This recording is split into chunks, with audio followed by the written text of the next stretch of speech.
Pace bene, masih di Mea Culpa, masih dengan saya di sini. Hari ini kita mau mendengar kisah tentang dua orang suster yang adalah saudari kembar, twin. Cara berpakaiannya sama, karena memang ada di kongregasi yang sama, di ordo yang sama, Ordo Dominikan, Ordo Predicatorum, OP. Mereka punya pakaian yang sama, punya satu ekor hewan peliharaan yang sama tentu. Untuk mereka berdua seekor anjing bernama Brindle, dan mereka punya tugas yang sama selama 15 tahun, dan mereka punya panggilan yang sama menjadi suster.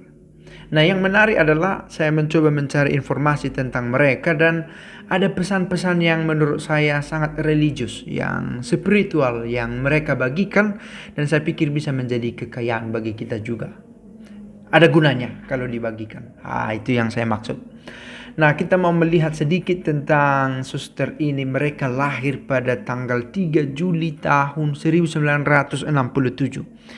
Kalau dihitung-hitung per tahun 2021, usia mereka itu 54 tahun. Wah, sudah 54 tahun. Dan saya pikir itu usia yang lebih dari pertengahan. Setidak-tidaknya mereka sudah dipiara kurang lebih 30 tahun, sudah berpesta perak, saya pikir. Dan memang dikatakan mereka sudah merayakan pesta hidup membiara mereka yang dirayakan bersama dengan umat.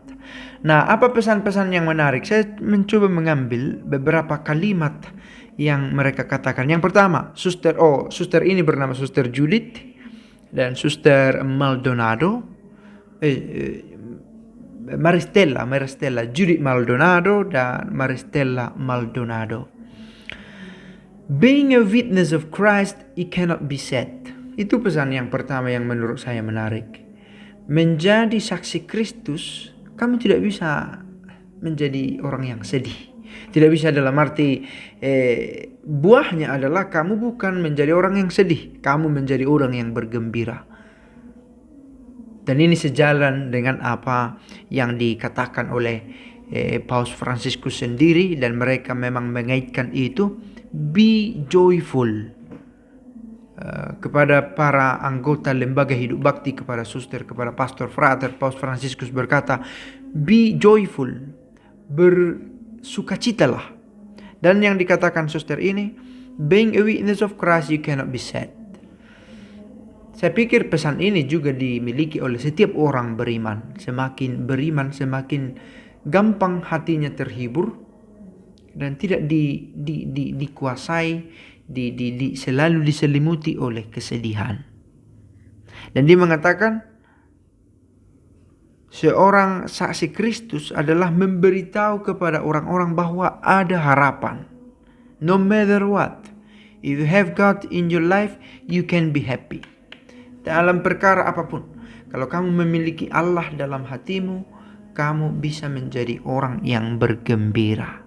Lalu itu dikatakan oleh Suster Judith. Yang mana Suster Judith, yang mana Suster Maristella, saya juga tidak persis tahu. Tetapi kemudian saudarinya berkata, ya kami seperti ini biasanya, bahkan sejak kami kecil hidup dalam suasana gembira. Alasannya dia katakan, kita sudah memiliki banyak orang sedih di sekitar kita.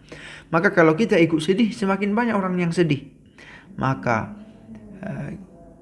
thank God we had a mother who gave us inspiration to always be joyful.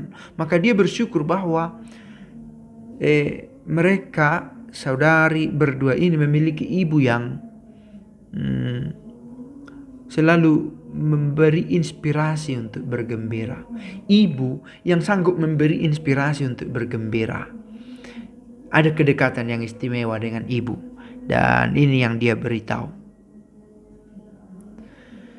Dan tentu saja semangat yang dimiliki oleh ibu dan yang mereka tanamkan dalam hati yang mendorong mereka untuk menjadi suster.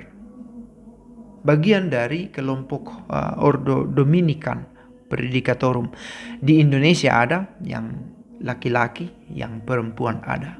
Santo Dominikus, ya Katanya ada juga kisah tentang hubungan persahabatan Santo Dominikus dengan Santo Fransiskus. Tapi apakah cukup data untuk berbicara tentang itu? Mungkin ada, tapi masih bisa lebih didalami lagi. Oke, next. Pada tahun 2018, sebagaimana saya melihat informasi ini, kedua suster ini merayakan tahun ke-32 mereka hidup membiara. Artinya, sekarang tahun 2021, ke-35 tahun mereka sudah merayakan tahun ke-35 hidup di biara. Dan dikatakan memang mereka akhirnya menemukan keluarga di komunitas mereka. Berita ini saya baca muncul ketika mereka dipindah tugaskan sebelumnya dari Amerika Serikat menuju ke Puerto Rico. Dan mereka bertugas di sana kembali ke kampung halamannya. Katanya mereka berasal dari Puerto Rico juga. Dan ada pesan menarik lagi yang dikatakan. Sebagai misionaris kami meninggalkan keluarga kami untuk pergi kemanapun kami diminta oleh Allah untuk pergi. Dan kemanapun kami pergi, we found a family. Kami menemukan saudara-saudari keluarga. Dan dikatakan oleh suster ini, beruntungnya adalah bahwa memang kami menemukan keluarga di mana kami pergi, tetapi saya bisa berada bersama dengan saudari kembarku ini di dalam persaudaraan kami. Menarik juga. Dan dia menambahkan, when you say yes to Jesus, ketika kamu mengatakan ya kepada Yesus, nothing is the same. Ada hal baru, tidak ada yang benar-benar sama lagi. He will guide you wherever you want. Dia akan membimbingmu kemanapun engkau pergi, kemanapun engkau melangkah. Seringkali kalau kita melangkah, ada keraguan, ada kecemasan, ada apa di depan, siapa yang akan kutemui. Tetapi, when you say yes to Jesus, nothing is the same. He will guide you wherever you want, wherever He wants. Dia akan membimbingmu kemanapun dia inginkan. And with an open heart to do His will, we follow His steps. Dengan hati yang terbuka, kita mengikuti kehendaknya. Kita mengikuti setiap langkahnya. Baik para sahabat, saya pikir ini catatan-catatan ringkas yang menurut saya berguna. Di satu sisi dia memiliki hubungan yang erat dengan saudarinya, tetapi itu tidak terputus karena toh mereka hidup di komunitas, di persaudaraan yang sama, dan ini membantu baik Suster Judith Maldonado juga Suster Maristella Maldonado untuk berkarya wherever God asks them to go. Kemanapun Allah menginginkan mereka untuk pergi. Semoga semangat yang serupa juga kita miliki ketika kita mengatakan ya, dan kita memiliki kekuatan untuk tetap percaya dan berserah. Semoga. Pace e bene.